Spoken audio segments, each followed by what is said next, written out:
Spiritus, Tuhan Yesus memberkati semuanya. 아멘.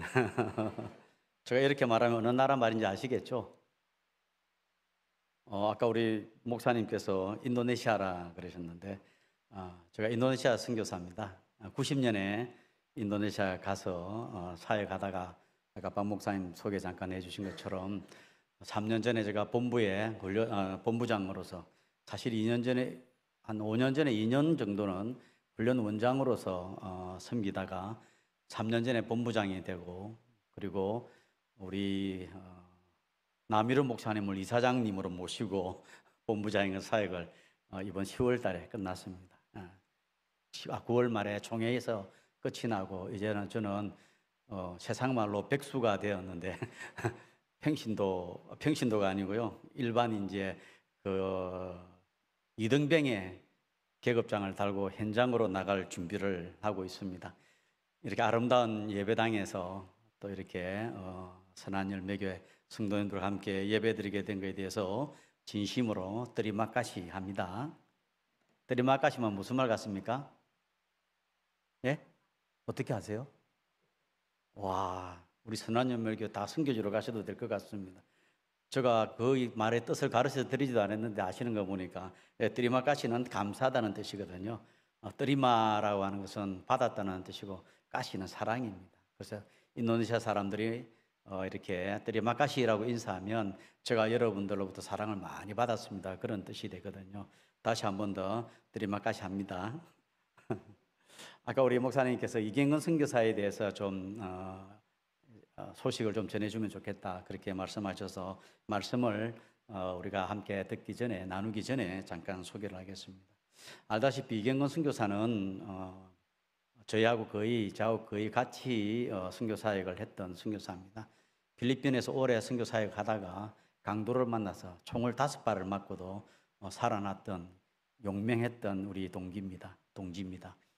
그래서 이제 다시 회복을 해서 말레이시아에 가서 사역을 하고 있다가, 제가 본부장이 되었을 때 멤버 케어 원장으로 저희가 이제 오시라고, 그렇게 해서 멤버 케어 원장으로 사역을 하게 되었습니다. 아마 여러분들이 많이 알다시피 우리 이 앞에 멤버 케어 원장은 이정근 선교사님이고, 그의 사모님께서 또 우리에게 동사고로 돌아가신 것 여러분 알고 계실 것 같습니다. 그래서 멤버 케어를 해야 되는데 전부 다 케어가 돼가지고 골치 아픕니다. 우리 멤버 케어 원장님 사모님도 케어가 돼가지고 참 일찍 소천하시고, 지금 멤버 케어 원장으로 있는 이경근 목사님도 사실 어제 제가 소식을 들었는데 아마 이번 월화를 넘기기가 쉽지 않을 것 같다라고 하는 그런 소식을 들었습니다. 그래서 비록 세상 사람들은 또 의사들은 그렇게 이야기하지만은 저는 그렇게 생각하죠. 하나님께서 주신 사명이 끝나기 전에는 결코 가지 않는다. 저는 선교지에 있으면서도 많은 강도나 또 테러에 이런 것을 당하면서도 내가 사명이 끝나지 않으면 절대로 죽지 않기 때문에 전혀 걱정을 안 합니다. 만약에 제가 사명이 끝났다면 지금 이 순간도 하나님께서 저를 부르러 가실 거라고 그렇게 생각합니다. 그래서 모든 그리스도인들에게는 하나님이 주신 사명이 있기 때문에요, 여러분 죽음을 두려워할 필요가 없습니다. 만약에 죽으시면 천국 가잖아요. 천국 가기 때문에 걱정 없고요. 지금 살아있다면 하나님 주신 사명이 있기 때문에 우리가 최선을 다하는 것이라 그렇게 생각이 듭니다.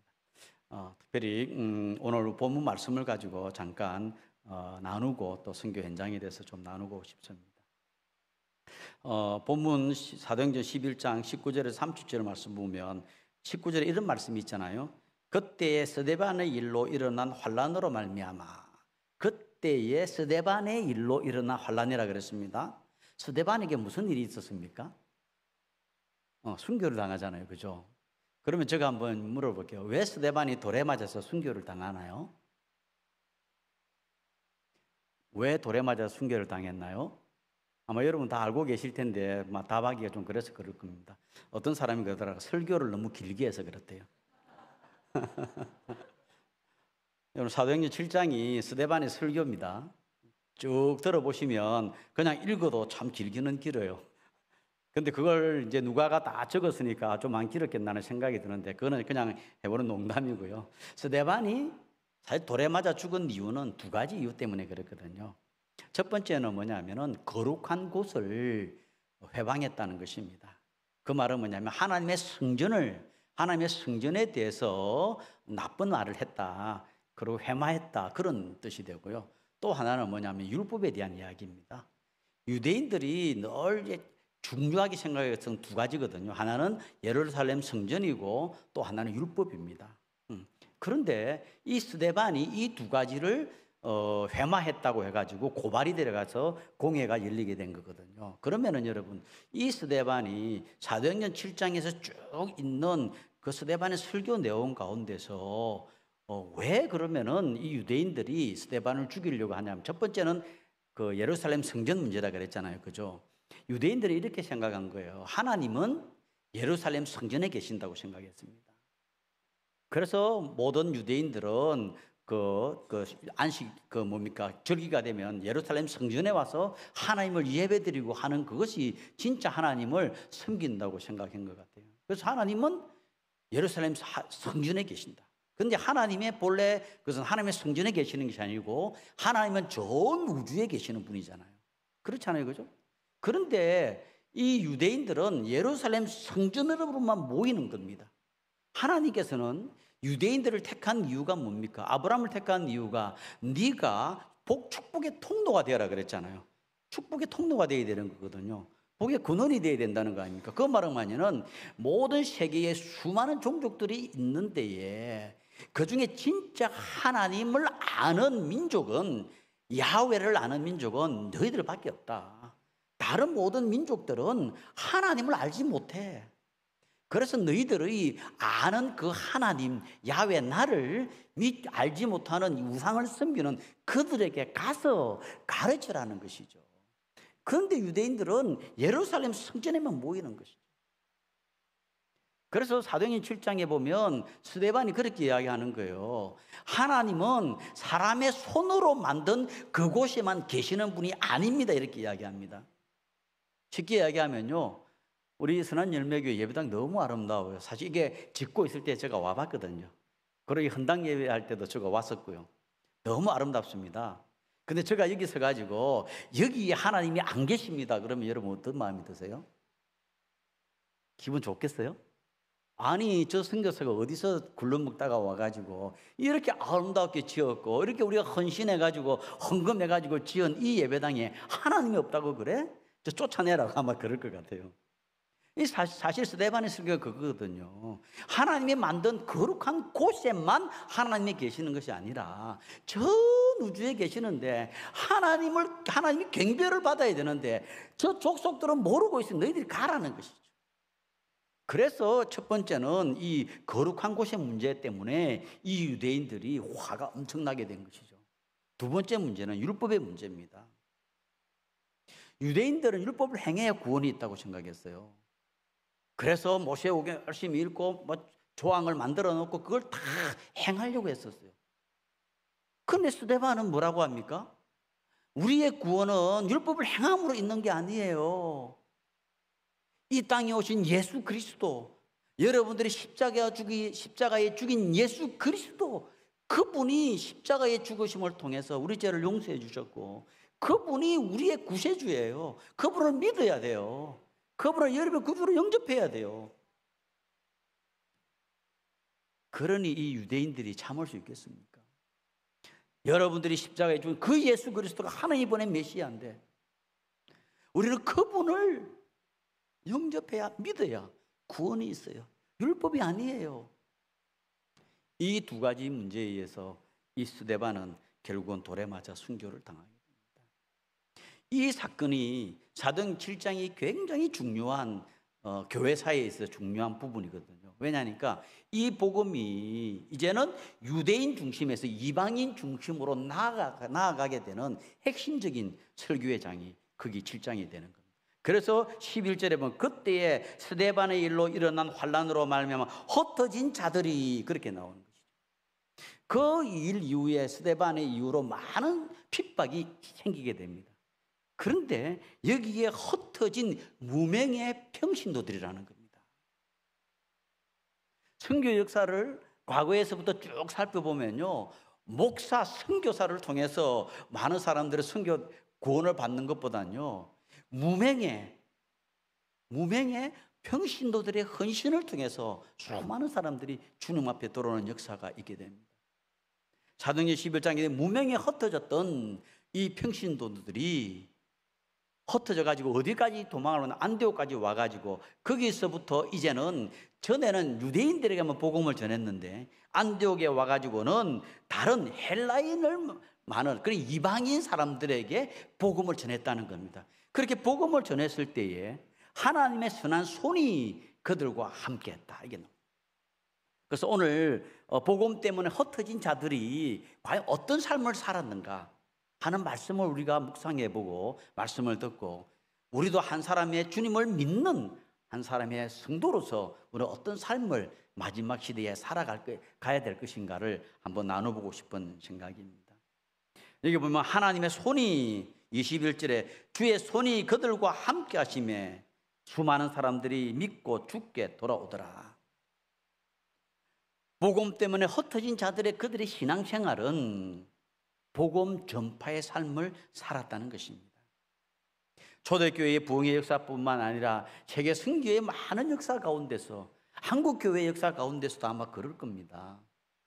아마 여기 제가 여러분들에게 만약에 모태신앙이 아니고 일반으로 그냥 그 예수를 믿게 된 사람들이라면 목사님이나 전도사님의 전도를 통해서 예수 믿은 사람 손들어봐라 그러면은 아마 좀 적을 것 같아요.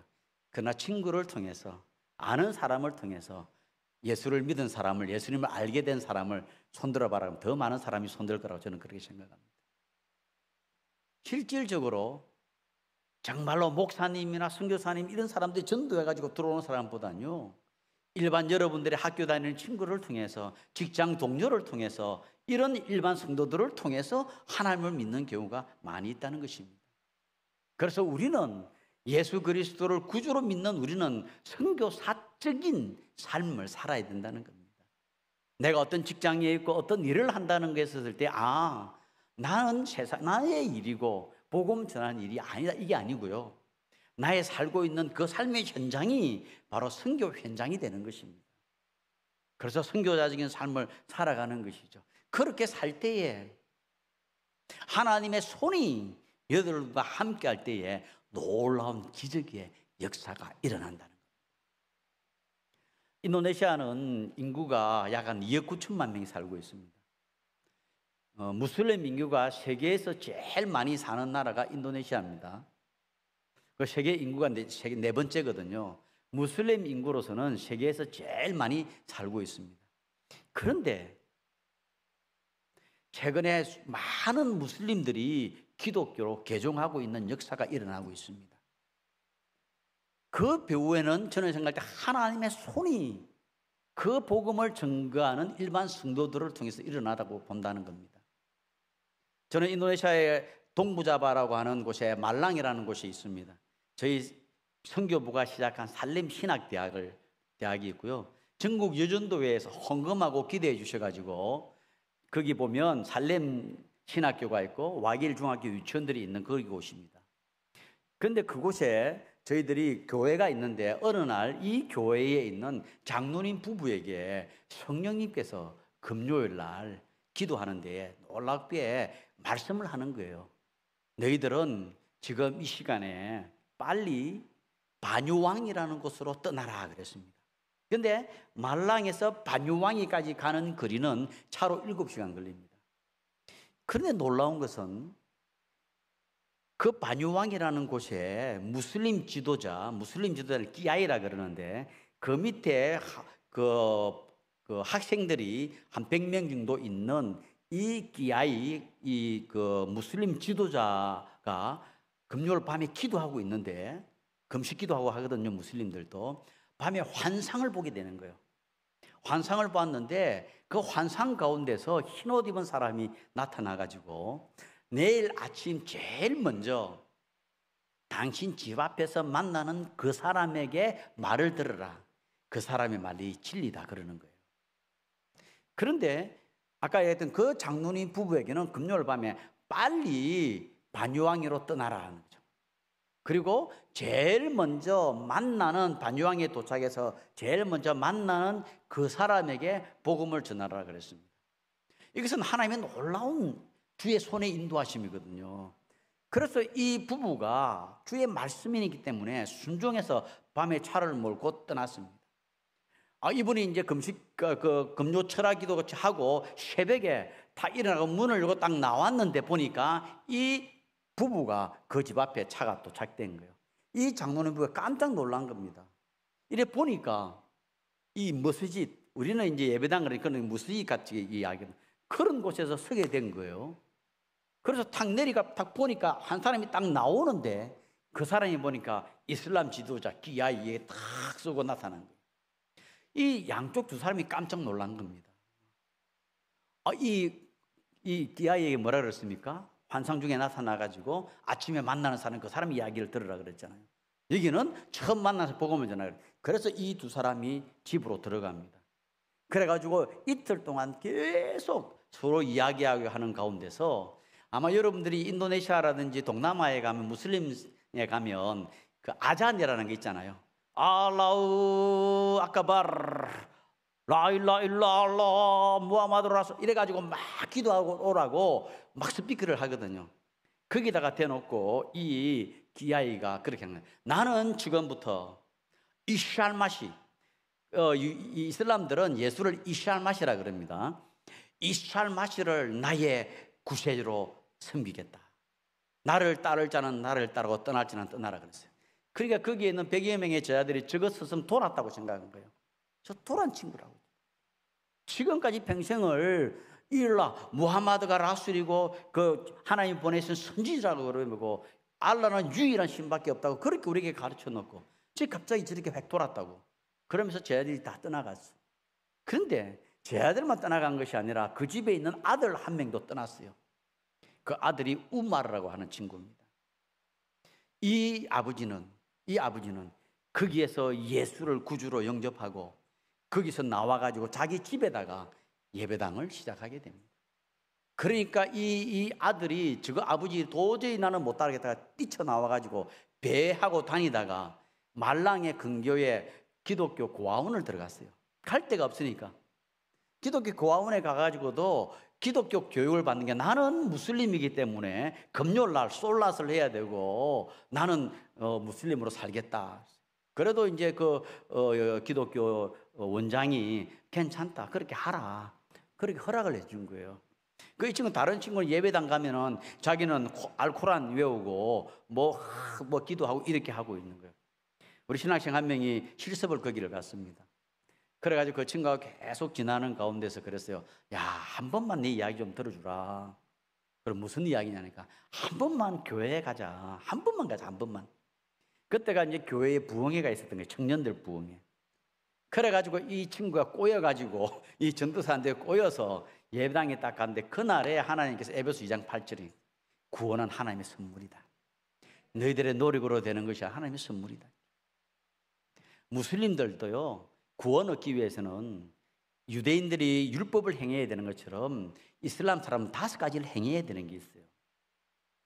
지금까지 자기는 구원을 얻기 위해서는 기도해야 되고 금식해야 되고 그 다음에 성지순례를 가야 되고 막 이런 걸 생각했는데 하나님의 선물이라는 거죠.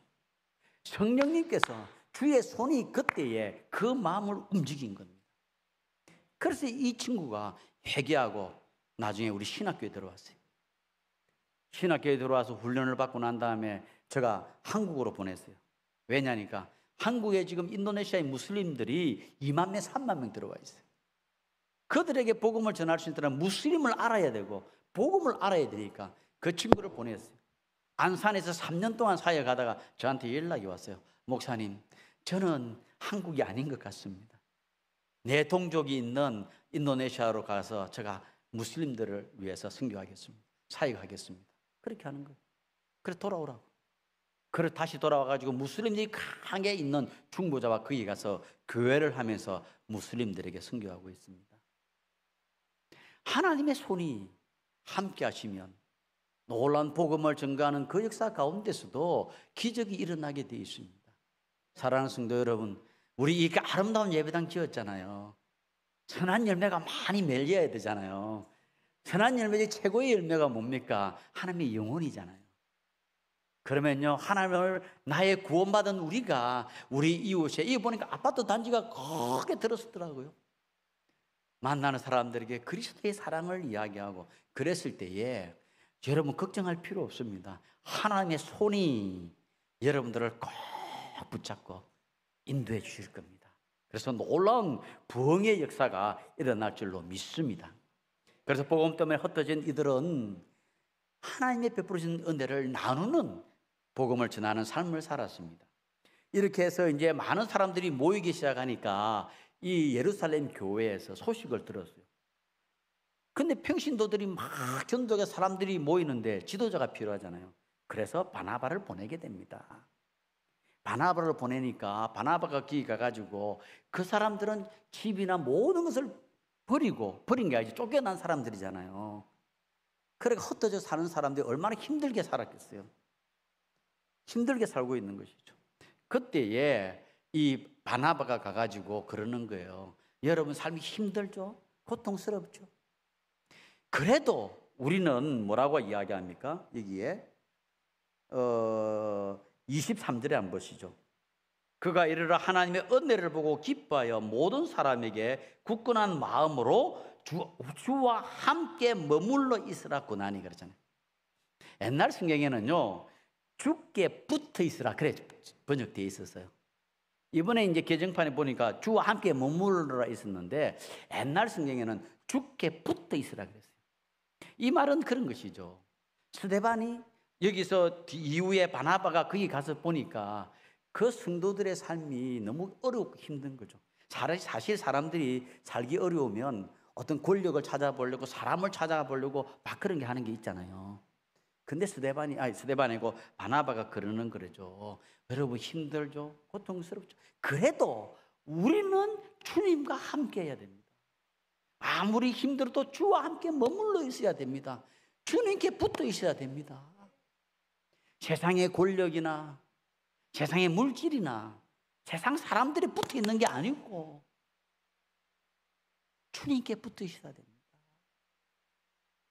예수님께서도 요한복음에 그랬잖아요. 나는 포도나무 너희는 가지다고. 네가 내 안에 내가 너 안에 있을 때 네가 열매를 맺을 수 있다고. 나를 떠나서는 아무것도 할 수 없다고. 여러분들의 삶의 현장에서 많은 도전들이 있고 어려움이 있을 거예요. 우리가 신앙생활하고 예수를 믿는 것이 뭐 평탄한 길이 아니잖아요. 많은 도전들이 있고 어려움이 있을 때 여러분 어떻게 하실랍니까? 이 사람 찾아가 볼까? 저 사람 찾아가 볼까?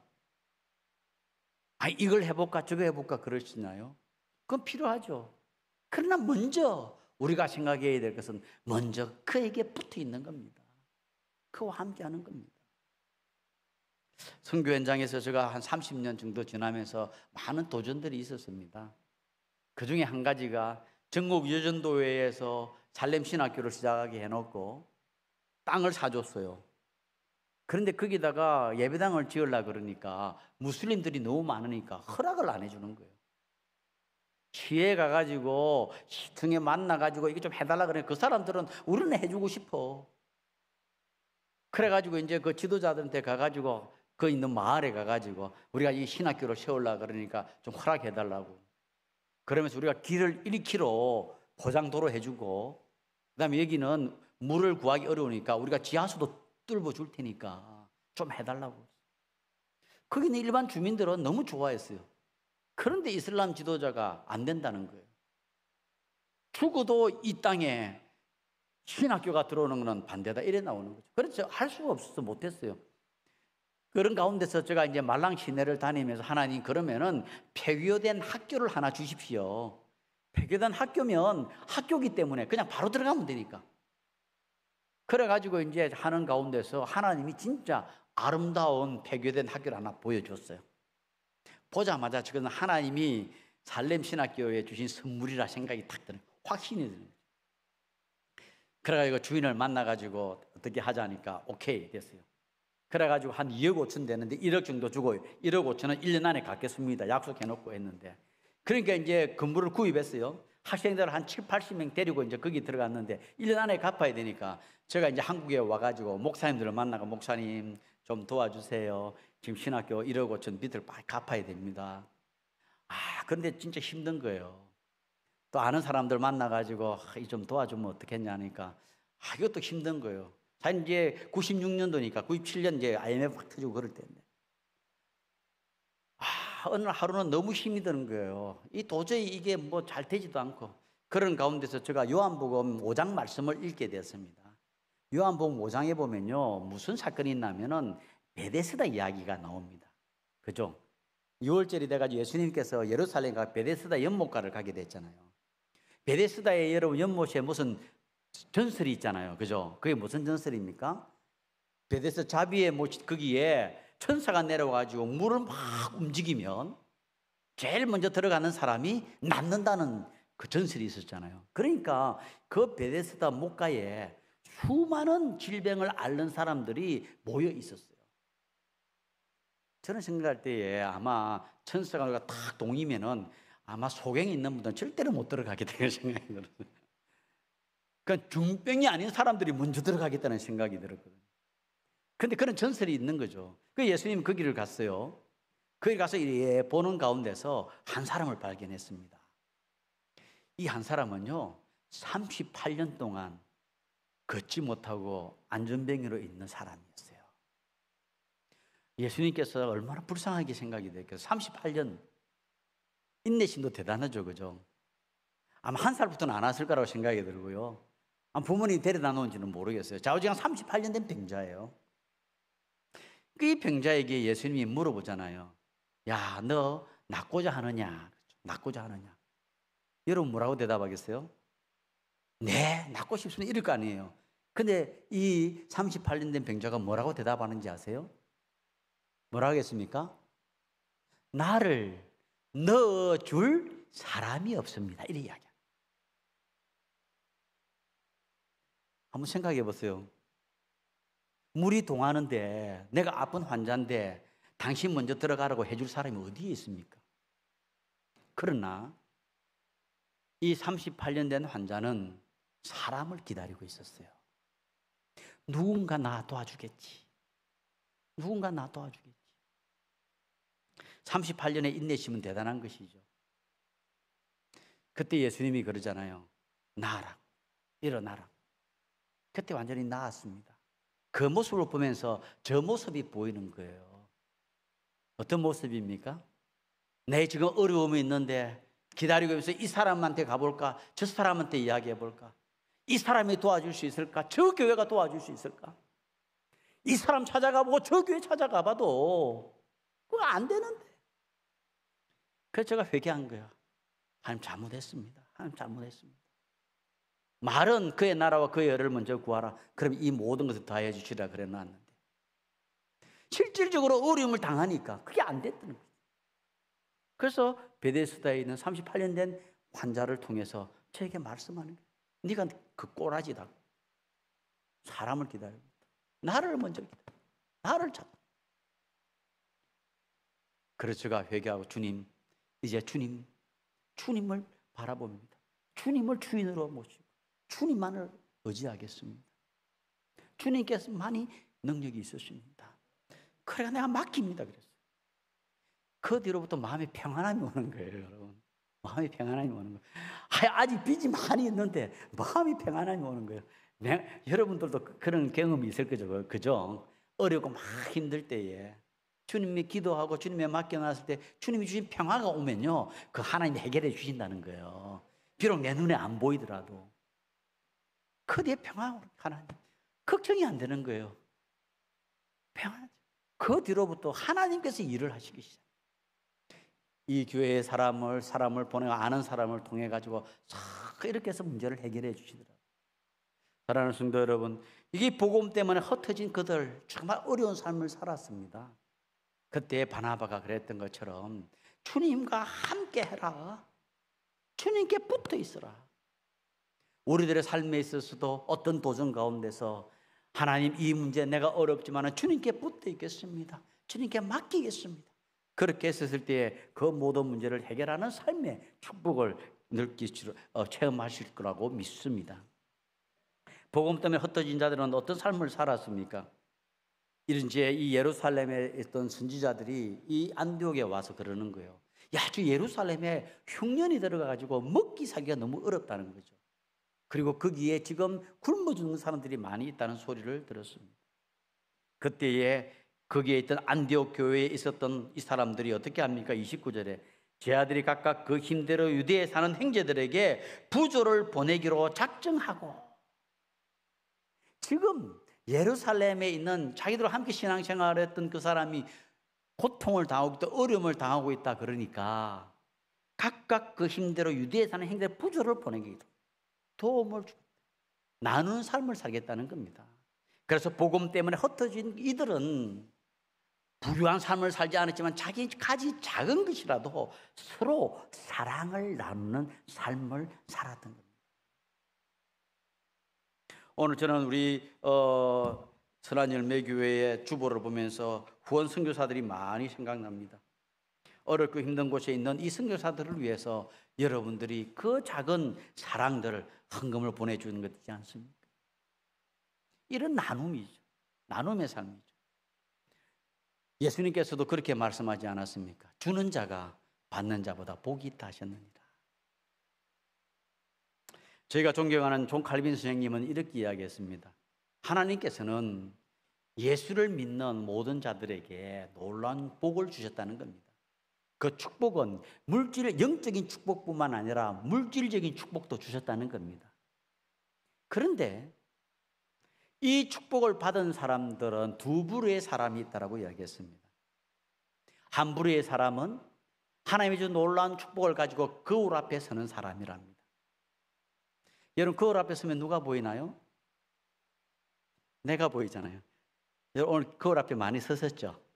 저도 거울 앞에 많이 섰는데 오늘 여러분한테 잘 보이고 싶어서 거울 앞에 서면 자기가 보이는 것이죠. 하나님이 주신 놀라운 축복을 가지고 자기만을 위해서 자기 중심으로 살려고 하는 사람들이 있다는 겁니다. 또 한 부류의 사람이 있다고 했습니다. 그 부류의 사람은 하나님이 주신 놀라운 축복을 가지고 창문 앞에 서는 사람이래요. 여기도 보니까 창문이 참 아름답게 되어 있거든요. 창문을 보면 밖이 보이지 않습니까? 밖을 보면 자연의 아름다움을 보면 하나님 감사합니다. 내 같은 죄인을 은혜로 구원시켜 주시고 하나님의 자녀 삼아 주시고 이렇게 놀라운 축복해 주신 것 감사합니다. 감사가 나온다는 것이죠. 그 감사뿐만 아니라 가만히 이렇게 보면요, 저 어려운 곳에서 힘들고 고통스러워하는 이웃이 보인다는 겁니다. 그 어렵고 힘들어하는 그 이웃을 외면하는 것이 아니라 내가 가진 작은 것이라도 그들과 함께 나눈다는 겁니다. 그 나누는 삶이라는 것이죠. 그래서 제가 조금 전에 했던 우리 선한열매교회에서 이렇게 많은 선교사들에게 이렇게 큰 창문을 만들어셔가지고 전 세계를 품고 기도하면서 사랑을 베풀어 주시는 것 너무 감사합니다. 이렇게 나누고 섬기고자 하는 이곳에 하나님께서는 더 많은 열매들로 복을 주실 거라고 믿습니다. 사랑하는 성도 여러분, 복음 때문에 흩어진 그들이 오늘날 어떻게 보면 우리들과 같은 그런 것일 것입니다. 흩어졌던 그들의 삶이 복음 전파의 삶을 살았고 또한 어렵고 힘든 가운데서도 주님께 붙어있는 의지하는 삶을 살았고 뿐만 아니라 비록 가진 것 작은 것이라도 나누는 삶을 통하여 하나님께 영광을 돌리고 결국은 이 안디옥 교회가 세계 선교를 감당하는 사도행전 13장의 교회가 되어지는 것입니다. 저는 선한 열매 교회가 우리 사랑하는 성도님들의 모두가 하나님의 주신 은혜가 너무 고맙고 감사해서 복된 그 삶을 다른 사람들에게 나누는 삶을 살 뿐만 아니라 어렵고 힘들 때에 더욱더 주님을 의지하고 바라보고 그리고 작은 것이라도 나눔을 통해서 하나님께 영광을 돌리는 멋진 아름다운 정말 선한 열매가 주렁주렁 열리는 선한 열매교회가 되기를 주의 이름으로 축원합니다. 기도하겠습니다. 살아계신 하나님 아버지, 주님께서 베풀어 주신 은혜가 너무나 고맙고 감사합니다. 무엇으로 보답해 볼까 하는 심정으로 우리가 이렇게 아름다운